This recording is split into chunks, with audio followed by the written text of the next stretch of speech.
When you start a bike workout, it might seem like there's a lot going on screen, but it's actually pretty simple. Some of these features will be relevant no matter your indoor riding equipment, and others will only be used if you have a smart trainer or power meter. The information on screen consists of three main types: the coached video, the structured workout, and for those with a smart trainer or power meter, your real-time workout metrics. Let's take a look in more detail.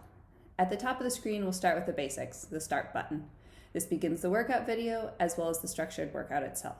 When you click this button, it'll change to a pause stop button, which you can click to finish the workout, save the data, and send it back to today's plan if you want. Next to that is the connections button. If you have a smart trainer or power meter, you'll be able to use this to connect your devices to the platform for real-time on-screen metrics. After that are two important small buttons. The microphone mutes or unmutes instructor audio, and the eyeball icon allows you to customize what data and elements you see on screen. Next is the video area. You can turn this on to see yourself during your ride. This isn't required, but can be helpful for checking your form on solo rides. For live and replay sessions, this allows the instructor or other athletes to see you as well. After that, you've got a music player. This is one of our most requested features. You can play tunes from the curated playlists right in the platform itself, or leave the music off and play songs from your own preferred music player. You can also control the volume of the music relative to the instructor audio. Below that is the leaderboard. This will show you how well you've executed the session and how well you did compared to other athletes. Below that is the workout in graph form along the bottom of the screen. The boxes will fill in as you go. They'll be gray if you don't have any devices connected, and one of three colors if you do.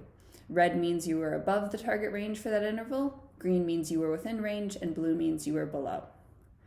Next, on the left side of the screen, you'll see a list of the workout steps. These will scroll through as you complete the session. Above that is a resistance slider. If you have a smart trainer, this helps adjust how much resistance is applied to your trainer. If you find yourself running out of gears during a session or having trouble hitting the target power for a given interval because of that, this can help compensate. Above that is your FTP slider. By default, it'll be set to the FTP you enter in the platform in the profile section, but you can shift it up or down if needed to moderate the intensity of the session. Finally, of course, is the center of the screen. Here you'll have a coached video in the center for most sessions, as well as a set of gauges. If you've got a smart trainer or power meter, the gauges will give you real-time data about your power and cadence. If you have a compatible heart rate monitor, you'll also see real-time heart rate data in the middle of this section.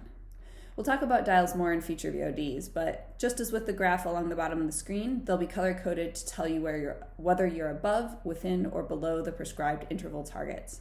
You'll also be able to see what the target range is for each interval, as well as your average for that interval.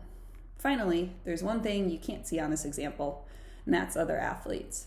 If you join a live or replay session, you'll also see some of your fellow live class athletes along the right side of your screen in a banner. And that's a wrap. If you've got a smart trainer or power meter, you'll probably leave most of these items on screen. If you're riding on a basic trainer or spin bike like a Peloton, you can use the eyeball icon to turn the data gauges and leaderboards off to simplify things.